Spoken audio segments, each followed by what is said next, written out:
बलिया जनपद के रेवती थाना क्षेत्र में मारपीट के एक मामले में पुलिस अधीक्षक ने बड़ी प्रशासनिक कार्यवाही करते हुए 2 पुलिस कर्मियों को तत्काल प्रभाव से निलंबित कर दिया है, जबकि थाना अध्यक्ष को लाइन हाजिर कर दिया गया है। मामले की विवेचना क्षेत्राधिकारी सीओ लाइन को सौंपी गई है। पुलिस के अनुसार थाना रेवती में 12 जुलाई 2026 को ग्राम गायघाट निवासी विशाल गौड़ पुत्र कामजी गौड़ की तहरीर पर बीएनएस के तहत मुकदमा दर्ज किया गया। तहरीर में आरोप लगाया गया है कि 7 जुलाई को खेदन चौराहे पर स्थित सूरज कनौजिया की मुर्गा मीट की दुकान पर हुए विवाद और मारपीट के बाद 8 जुलाई को वादी के पिता को थाना रेवती के 2 पुलिस कर्मी थाने ले गए, जहां पुलिस कर्मियों द्वारा उनके साथ मारपीट की गई। प्रकरण को गंभीरता से लेते हुए पुलिस अधीक्षक ने प्रथम दृष्टया कर्तव्य के प्रति घोर लापरवाही, अनुशासनहीनता, स्वेच्छाचारिता एवं अकर्मण्यता पाए जाने पर उप निरीक्षक सचिन सरोज और आरक्षी अंकित सिंह को तत्काल प्रभाव से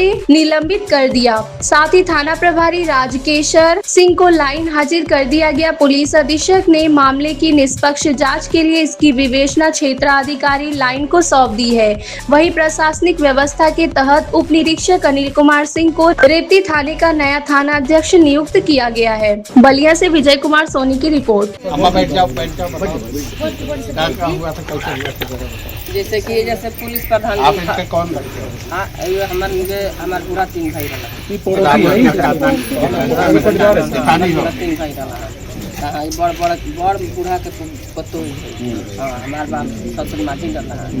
हाँ, बूढ़ा छोट रहा। हाँ, हम की घर में बा छोटका भाव ये बोला कि देखे ला पहले हम देखो नहीं कि देख ले जेल जेल जाके देख ले जैसे उठा लेके बोलो कुछ को पुलिस आई कहले भी किनारो न चले जाइलो नारो मारल सब हई करल हां 3 में ले जाए 10 के बजे के करीब में सुनो होने ले गल कितना दिन हो गया? हां कितना दिन पहले? 8 तारीख को ले 8 तारीख से तो गोल वालो तो जैसे कि हम के फोन लगल रही एगो हिताई तो फोन करेंगे बुझे बैठल रही तले एगो बकरी चरावे वाला लइका और वे कहे खातिर कि हो जानू काम जी के जन मार के सुता देल बा जाल हो लिया खबर है हमन ओ जगह के माथे रहतनी वही बैठे कितना दूर है यहां से? लाइन के लगे बा वो जो ठगन में के तई के जाला आवेला ना खाई के आधार के ना चला मैं हई कतर फूल दिहर हो एकदम दिल बोला बोली मुंह में सुना निकलता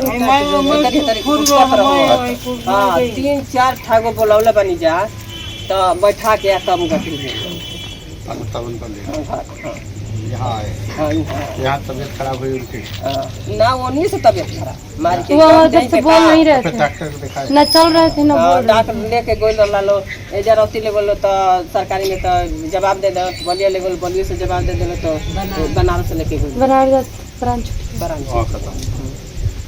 भाई के हम के जन 3-4 ठन बैठा के तब ले नहीं देता कुर्सी पे पूछला में बने कुछ हम नहीं बने रुका अब इसका सुन ले हम पूछला बने जाओ देखिए मेरे कहने का मतलब ये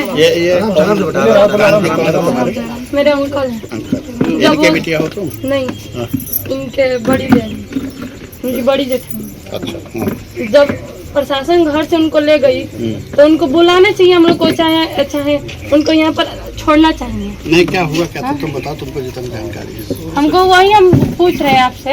अरे हमसे नहीं, हम तुमसे जानना चाह रहे हैं सुनिए मेरी बात, अगर ले गए तो उनको यहाँ पर छोड़ना चाहिए ना, चाहे हम लोग को बुलाना चाहिए। क्या नाम है बेटा, कहाँ के रहने वाली है? किरण गायघाट का रहने वाली। अच्छा, क्या घटना हुई हो? तुम मृतक के लगती क्या है? वो मेरे अंकल थे। क्या मामला हुआ था? मामला यही थपड़ा थपड़ी हुआ था और प्रशासन 2 पुलिस आए थे रेवती थाने के, उनको लेकर गए 10 बजे 8 तारीख को 10 बजे करीब। फिर उनको शाम को पता चला कि मठिए में फेंके हुए हैं, छोटे बच्चे आकर बताएं। हमको ना पुलिस कॉल की है ना हम लोग को कोई संदेश आया है कि वो अपना गर्जुमा लेकर जाइए, कुछ भी नहीं आया है। वो 6 बजे करीब वहाँ पड़े हुए थे तो बच्चे आकर बताएं तो आंटी सब जाकर लाई। क्या हुआ था? जैसे कैसे पड़े हुए थे, क्या कहना? वो बेहोश में पड़े हुए थे, वो चल भी नहीं सकते थे ना बोल सकते थे, बस एक लकार बोले हैं कि हमको पुलिस मारी है। अच्छा, डीआईजी सर अभी आए हैं, क्या डीआईजी सर से मुलाकात हुई, क्या कहना चाहेंगे? हम लोग कहना चाहते हैं कि थाना का गिरफ्तारी करी, वो पूरा थाना शामिल है और प्रधान।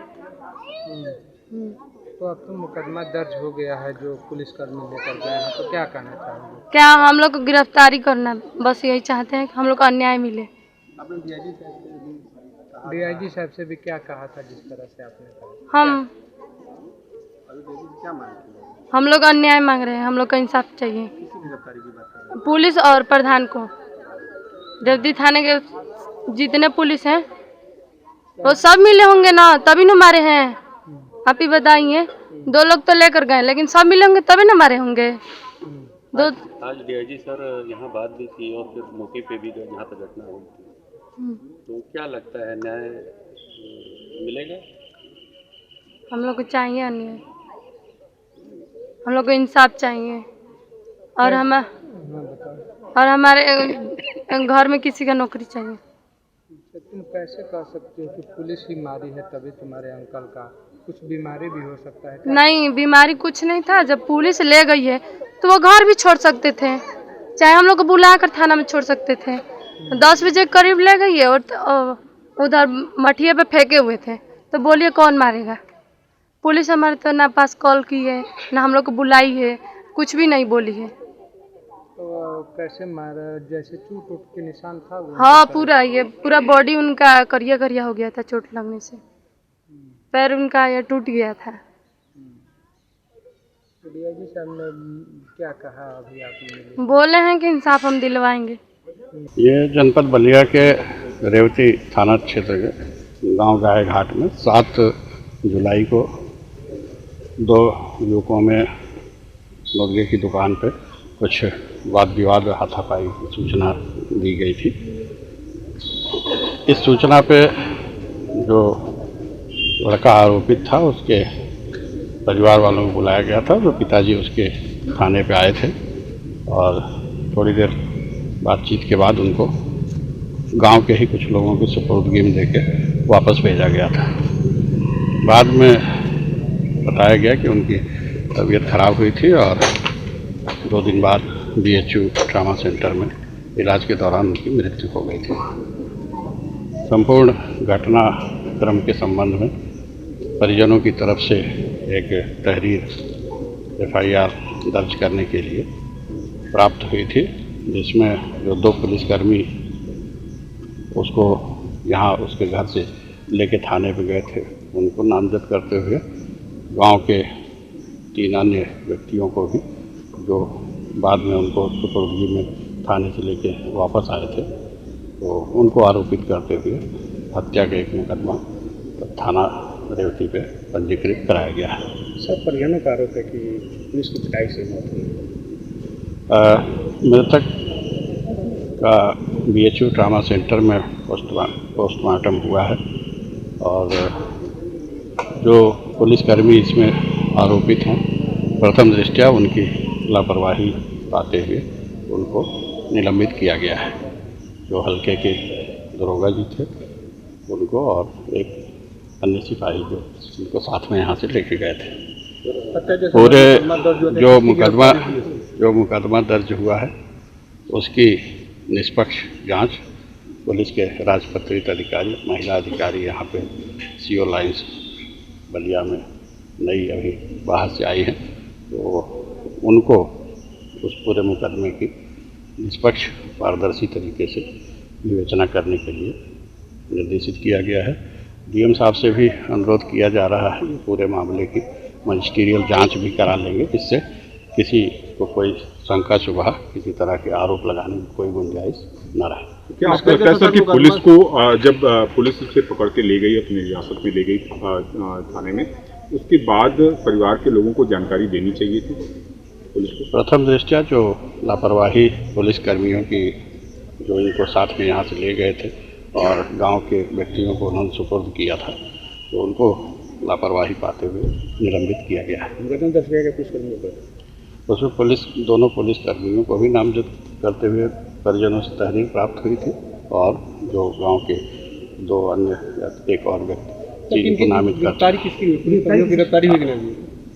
अभी राजपत्रित अधिकारी को विवेचना दी गई है। पुलिस उपाधीक्षक रैंक की महिला अधिकारी हैं और गंभीर हैं, काफ़ी अच्छा उनका तजुर्बा है, तो वो निष्पक्ष तरीके से सारे साक्ष्यों को देखेंगे और पूरे मामले में निष्पक्ष पारदर्शी व्यवस्था के लिए ही मजिस्ट्रियल जांच के लिए डीएम साहब से अनुरोध किया गया है। फुटेज की जिस तरह से सीओ सर जिक्र कर रहे थे कि सुपुर्दगी में सीसीटीवी फुटेज है, तो क्या है सर उसकी सच्चाई? जिस वो तरह सारे से साक्ष्य परिवार वाले खारिज कर रहे थे कि मनीष यादव कोई नहीं है, कोई सुपुर्दीनामा नहीं है, पुलिस जब पिटाई की है, जब हालत खराब हो गया है तो कहीं मटिया पर छोड़ दी गई, क्या है सर पूरी सारे मामले के जितने भी परिजनों से जो राजपत्रित अधिकारी जिनको पूरे मामले की तफ्तीश दी गई, विवेचना दी गई है, उनको नए सिरे से निष्पक्ष तरीके से सारे साक्ष्यों का विश्लेषण करने के बाद तब निष्कर्ष पर पहुंचने के लिए बताया गया है और बिल्कुल सही पारदर्शी तरीके से निष्पक्ष तरीके से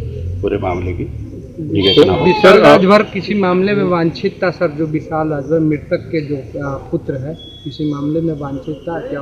हत्या का मुकदमा दर्ज था या कुछ था सर उस पर? अभी उस पर कोई टिप्पणी नहीं।